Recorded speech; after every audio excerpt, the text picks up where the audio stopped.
From the nastiest dunks that leave jaws on the floor to heated rivalries that spark years of bad blood, there's one thing the NBA is never short on: disrespect. It's the kind of drama that keeps fans glued to their screens. But let's be honest, some moments go beyond competition. They're personal, they're unforgettable, and they're downright savage. Like Scottie Pippen nearly sending Patrick Ewing to another dimension with a dunk so disrespectful it could have been a felony.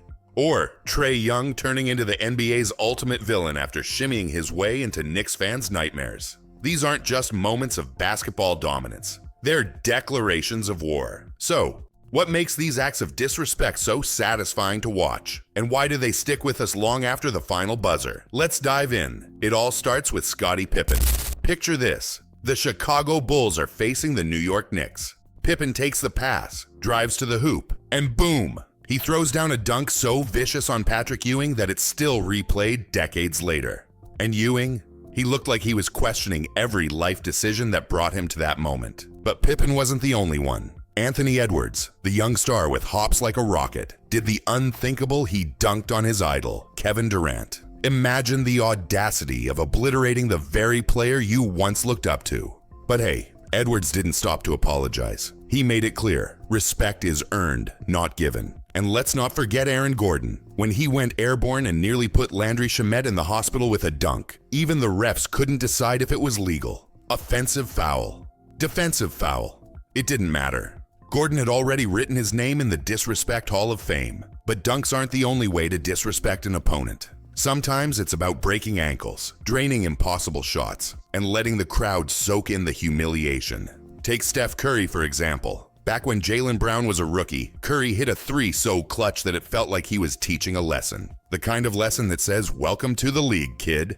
This is my court." Then there's Joe Johnson. He didn't just score on Paul Pierce, he left him on all fours. Watching Pierce scramble was like seeing a lion toy with its prey. It was a level of disrespect that left even the commentators speechless. Trash talk is where the NBA turns into a battlefield of words. Trae Young didn't just hit a three-pointer during a playoff game. He paused, shimmied, and then drained it, all while the crowd in Madison Square Garden raged. It was the kind of moment that turned Trae into the Knicks' ultimate villain, and he loved every second of it. And then there's Jason Tatum. In the Eastern Conference Finals, he went head-to-head with LeBron James and dunked on him.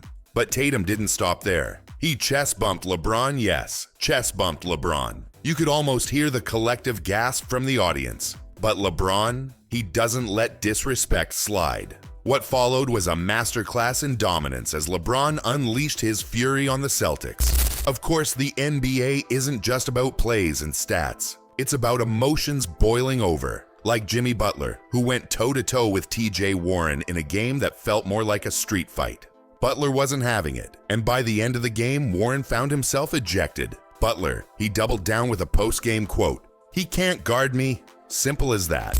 And then there's DeMar DeRozan, who had enough of Dillon Brooks' antics and decided to make his feelings known. What started as a hard foul turned into a scuffle that had to be broken up. It wasn't just basketball, it was personal.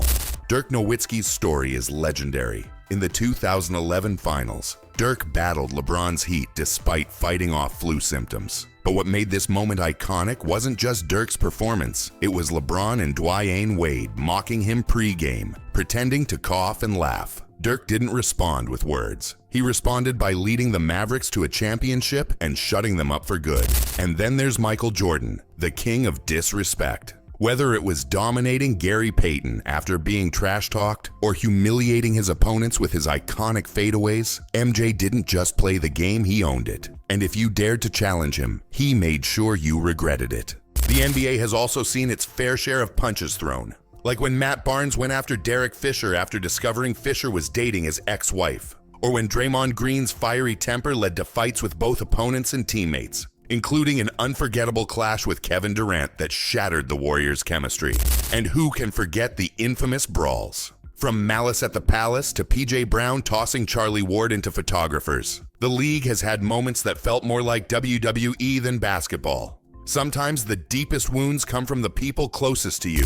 Like when Kevin Durant looked Russell Westbrook in the eye and told him he wasn't leaving OKC only to turn around and join the Warriors. It wasn't just a basketball decision, it was a dagger to the heart of every Thunder fan. The move turned Durant into a villain overnight and left Westbrook carrying the weight of a franchise by himself. But Durant didn't stop there. He went on to help the Warriors crush the Cavaliers in back-to-back finals, leaving a bitter taste in everyone's mouth. And then there's Pat Beverley, who's made a career out of getting under people's skin. His beef with Chris Paul went from subtle jabs to full-on disrespect. After getting cooked in the playoffs, Pat couldn't take it anymore. He shoved CP3 mid-game and later went on TV to call him a cone. Yeah, Pat might have been out of line, but he knew exactly how to keep his name in everyone's mouth. Disrespect doesn't stop at the players. Coaches and referees have found themselves in the middle of the action too. Take Serbian coach Darko Rakovic, for example. After a game where the Raptors got just 2 free throws in the fourth quarter compared to the Lakers' 23, he let loose in a press conference.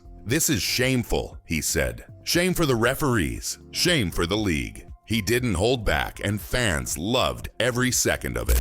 But refs aren't always innocent victims. Sometimes they lose control too. Players have been ejected for as little as throwing a mouthpiece. But the tension on the court often makes it feel like everyone's one bad call away from a meltdown. What's most fascinating about these moments of disrespect is how they fuel the game's greatest players. Take Kobe Bryant, for instance. When Mike Miller split his eyebrow open during a game, Kobe didn't sit out. He got stitched up, came back in, and made sure Miller knew exactly who he was messing with. That's the kind of grit that separates legends from the rest. And it's not just Kobe. LeBron James thrives on proving people wrong, whether it's turning a rookie's chest bump into a finals comeback or silencing critics with a dominant performance. These moments aren't just about revenge. They're about reminding everyone why they're the best in the world. Disrespect in the NBA is more than just entertainment. It's what fuels the rivalries, creates unforgettable moments, and turns ordinary games into legendary stories. From betrayals that shake entire franchises to emotional comebacks that redefine careers, these acts of disrespect remind us why we love the game. So what's the most savage moment of disrespect you've ever seen in the NBA? Drop it in the comments below, and let's keep the conversation going. And don't forget to like, share, and subscribe to the channel. You won't want to miss what we've got coming next.